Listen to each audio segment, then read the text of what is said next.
remember. Na, na, na, na, Yeah, na, yeah, na, na, yeah, na, na, na. yeah. I remember that one. Yeah. So what we know the most about Ghana are one is football and two is the coffin dance.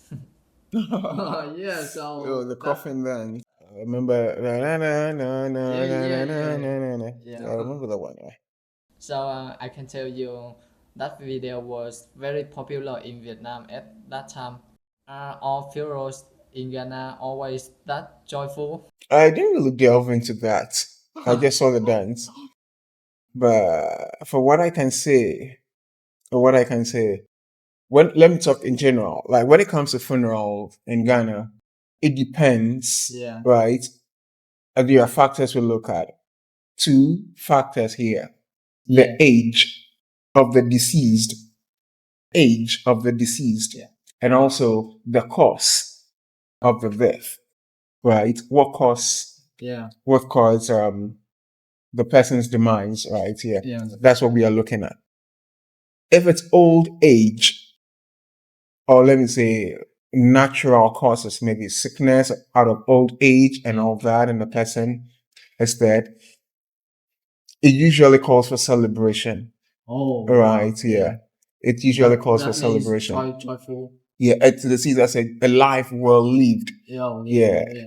Culturally, I'm Yeah. speaking from the cultural perspective, right? You see that this is a life well lived.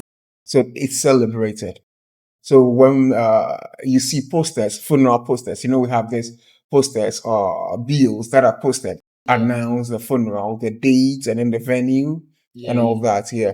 So you see things like call to glory, yeah, home call, and on all those ones, right? Yeah. Call into eternity, and on all those captions you see on these posters, and that calls for celebration. And sometimes it depends on what is worn, the dress code for the funeral. So funerals like that usually have a touch of white yeah, and black. yeah, yeah, All right, that is a wife who are leaving, and they go to celebrate the life yeah, of the person, yeah. and the person is given a befitting, right, funeral. When I say befitting, they try to invest a lot into the funeral just to make it look like a party. Did you get it? Yeah, Yeah. that's what I call. Is that befitting?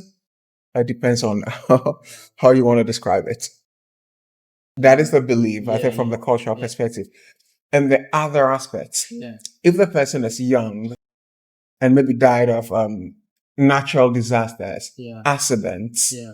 or sudden illness or something, and that is unfortunate, right? That is unfortunate. So in that case, what is worn for that funeral will be red and black. Oh, like another clothes. Yeah, you have to wear the Yeah, dress code should be red and then black. yeah, And this is a painful, like a painful sort of funeral. This is a funeral for mourning. People don't go there to celebrate, yeah, right? It's not a party funeral. This funeral calls for mourning, and that's where people cried a lot, right, for over the loss of this loved one. If you got it, yeah. So yeah, that is it. The meme you saw with the coffin dancers or the yeah, pallbearers dancing, from what I saw from that funeral, I saw the people in white and black. So that means this is a funeral for someone who is celebrating the life of yeah, her mother, right? Yeah. That means the mom died at an old age. And she believed that the mom has really lived life well. So the funeral was like saying goodbye and sending her to heaven. Sort of. Sort of. Let's put it that way. She believes that I have to give a befitting burial or like a resounding farewell, right, to the mom. So that's why she put all these measures in place, like organizing the splash funerals and calling all those pallbearers and all those things to perform just to entertain her sympathizers and mourners as well. Yeah, so that's what she did. But when it comes to a funeral for the young ones, it's a different thing altogether, Yeah, right? And it also depends on the ethnic group the person is coming from. right? And then what they do. We've got so many beliefs attached to Yeah. this funeral, but I just don't want to go with the beliefs, Yeah. all right? Because I don't share most of those beliefs, so I don't want to talk about it, right? Yeah, that's okay. You talk very detailed. So in Vietnam, all funerals are always sad and emotional, no matter the age, like young or old, or reason of death.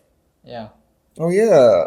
Even at the Ghanaian funeral, even though I give this factors that determines like the kind of funeral it is, right? At every funeral, it calls for mourning, all right? You have to cry because it's a loss. You are losing this person. You're not going to meet the person again. So sometimes, yeah, and we have that. Yeah, we have that. Sometimes even if you can cry, Yeah. I heard of this funny story, but I don't know the truth in it. They said if you can't cry, there are people out there that you can call on the services of mourners. You call them, you pay them to come and cry Yeah. at the funeral. Oh yeah. Right. So yeah, who cries the loudest Yeah. shows how pained you are Yeah. or the magnitude of the loss of their loved one. Yeah. So yeah.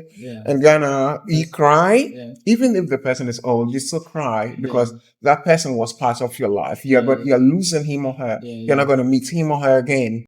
Right. Yeah. So it makes sense. That makes sense. But I think the most painful part is when you lose someone who is very young, full of life, and you know this has got potentials or has dreams that is going unfulfilled. Right. Yeah. That's really painful. And people mourn and cry a lot at such funerals. And that's why I told you that they have to wear clothes of those colors, black and red. And you see on the posters, you see painful exits. What a shock and all those things. Yeah, yeah. Okay. That too sad. I think we should move on to another topic.